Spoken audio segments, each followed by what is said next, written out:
अगला जो mechanical architecture का question of connected by normally आज हम पढ़ेंगे motion of connected body by spring. तो इससे डायरेक्टली कनेक्ट नहीं करेंगे, इस स्प्रिंग से कनेक्ट कर देंगे। तो पहला हम करेंगे केस नंबर 1, जब दो बॉडीज को स्प्रिंग से ऐड किया जाए, दो बॉडीज को स्प्रिंग से कनेक्ट किया जाए।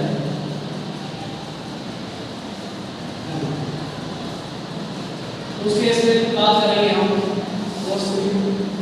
ये अपने पास जो स्प्रिंग से आप इसको कनेक्टेड करोगे तो हमने देखा था कि इसके ऊपर क्या लगता है, टेंशन। क्या लगता है? तो इस बॉडी का टेंशन इस बॉडी पे किस तरफ लगेगा? इस तरफ। इस बॉडी का टेंशन इस तरफ। सेम स्प्रिंग हो जब क्या होता है? टेंशन। सेम स्प्रिंग क्या होता है? टेंशन क्या होता है बेटा? टेंशन क्या होता है? सेम। टेंशन क्या होता है? सेम। सेम स्प्रिंग के अंदर टेंशन क्या होता है? सेम। ठीक है, टेंशन और मान लिया ठीक। बॉडी है, इनका मास मान लेते हैं हम, ठीक है, m1 m2 क्लियर। अरे तो बॉडी है, क्वेश्चन क्या कर रही है? टेंशन से क्या कर रही है बेटा? कनेक्ट कर रही है। टेंशन क्या होगा दोनों बॉडी का? सेम। टेंशन क्या होगा? सेम। यदि ये एक्सीलरेट कर रही है आपके पास बॉडी, यदि बॉडी एक्सीलरेट कर रही है, ठीक है, तो फोर्स लगा रहा है इसको इधर खींच रही है, फोर्स किधर खींच रहा है? इधर। क्या फोर्स? F फोर्स से इन दोनों बॉडीज को इधर खींच रहे हैं और बीच में जो किससे बनी हुई है? स्प्रिंग से। किससे हुई है? स्प्रिंग से। इसका आप एग्जांपल ले सकते हो जब कोई गाड़ी को टॉर्चन किया जाता है, रस्सी से बांध दी जाती है गाड़ी दूसरे, उस केस में फोर्स लगाया जाता है इस डायरेक्शन में, ठीक है। तो जब उसके साथ किया जाता है तो स्प्रिंग में क्या मिलता है? टेंशन।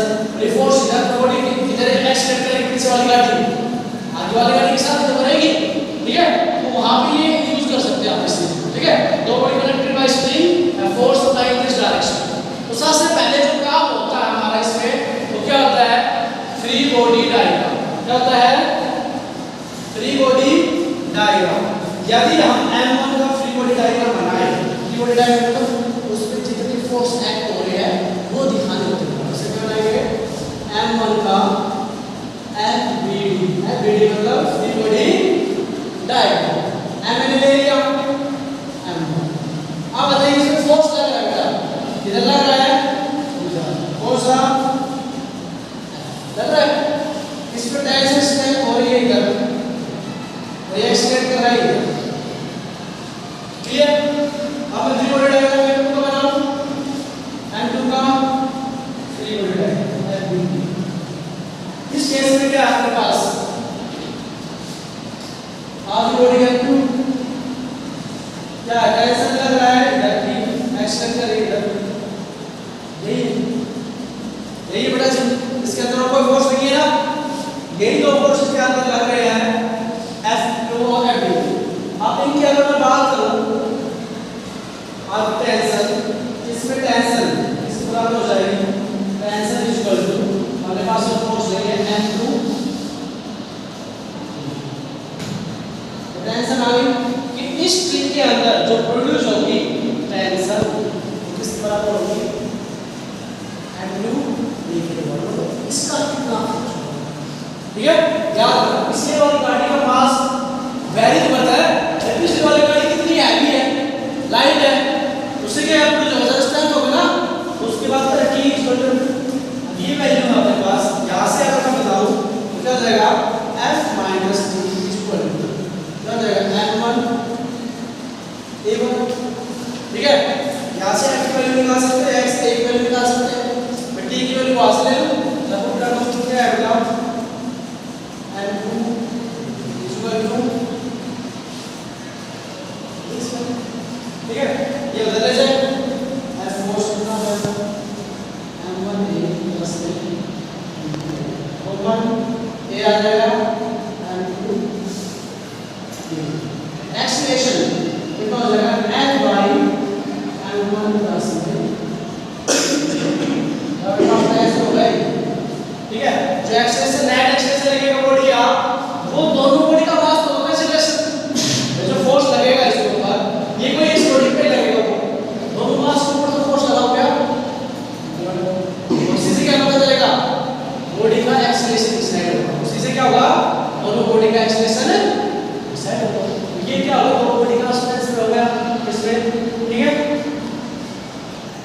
करेंगे हम थ्री बॉडी, करेंगे थ्री बॉडी। और थ्री बॉडी में देखना आपको बेटा, ट्राई करना आपको अपने नोट में। ये बॉडी है N1, ये बॉडी N2, ये बॉडी, ये बॉडी है, इसके अंदर टेंशन देगा, इसके अंदर टेंशन का आएगा, ये मुझे जल्दी से। तो इसके द्वारा जो टेंशन होगा इसके आउटसाइड होगा, इसका ये मान लेते हैं T1, T2 मान लो, कोई दिक्कत नहीं। सेम क्या होगा, सेम स्ट्रिंग के अंदर सेम टेंशन होता, ये बॉडी आउटसाइड ये। देखा ना इस कांसेप्ट को क्या बोलते हैं, टेंशन वाला कांसेप्ट, छाता कांसेप्ट, छाता जैसे बात बोलते हैं बाहर तरफ, इसका जो टेंशन प्रोड्यूस होगा वो क्या होगा, हाथ की तरफ होगा, क्या होगा, आउटसाइड। ठीक है, इस बॉडी में ये अलग स्ट्रिंग है तो इसमें क्या है, टेंशन भी अलग होगा, स्ट्रिंग अलग टेंशन अलग, स्ट्रिंग सेम टेंशन सेम। इसमें जो T2 T1 and T clear.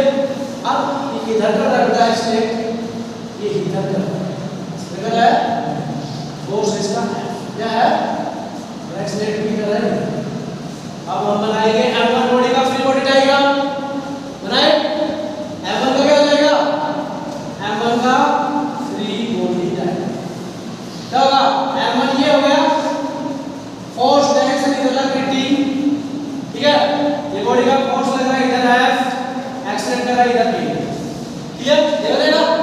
इसमें क्या हो जाएगा, F equal to minus T equal to M1 हो गया, इससे याद है चैप्टर। अब बॉडी नंबर 2 लेंगे, M2 का FBD, free body diagram, FBD मतलब फ्री बॉडी डायग्राम। क्या हो जाएगा, M2 पे आप देखोगे तो इस पर टेंशन लग रही है इधर T1, इधर टेंशन लग रही है, ये लग रही है, ये और एक्सलेट इधर लग रहा है इधर, तो क्या हो जाएगा मेरे पास T माइनस। अब ये ध्यान रखना, आपने T माइनस T1 क्यों लिया है, T1 माइनस T क्यों ले लिया, समझा ना भैया, क्यों ऐसे T माइनस T1 क्यों लिया, क्योंकि जिस तरफ एक्सलेशन होगा वो वैल्यू रखी है पॉजिटिव, दूसरी वाली T1 माइनस, क्लियर। क्या हो जाएगा इसमें, equal to M2 equation number, समझ आया। अब चलते हैं हम M3 का FB,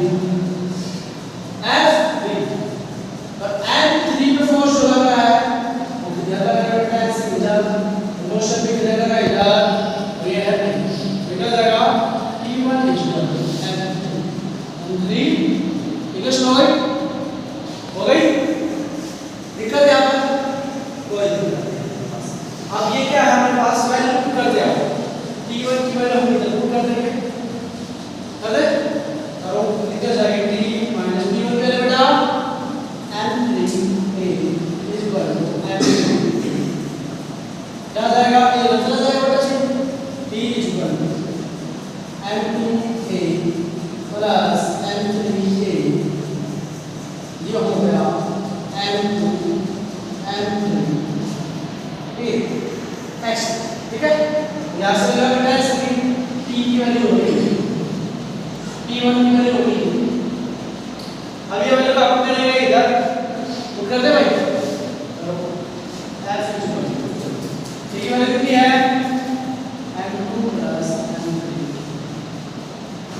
A, क्या होगा, इक्वल टू M A1 इधर ले जाओ इसको, F की वैल्यू क्या होगी, F equal to M A1 plus M2 M3 A, ये बन गया A M1 M2 M3, ठीक है। तो A की वैल्यू आ गई यहाँ से, A equal to M1 M2 M3, मतलब भाई इफेक्ट कि इसमें जो फोर्स लगेगा वो तीनों बॉडी के फोर्स मास का इक्वल और उसका एक्सलेशन, क्लियर। अभी एक्सलेशन की वैल्यू आप करो, एक्सटेंशन के लिए आप करेंगे P equal to M2 M3 A। यहाँ A की वैल्यू करेंगे तो क्या आ जाएगा M2 प्लस M3 A का क्या है F by M1 plus M2 plus M3। ये आपका कैंसिल क्यों, ठीक है। नेक्स्ट निकालो, फिर से पुट करो A की value D1 equal to M3 equal to F divide by M1 plus M2 plus ये हो गया क्लियर। ये अपने स्ट्रिंग के अंदर होगा, कल हमने नॉर्मल कोडिंग करके देखा था, ठीक है। कल इसे कुछ करेंगे।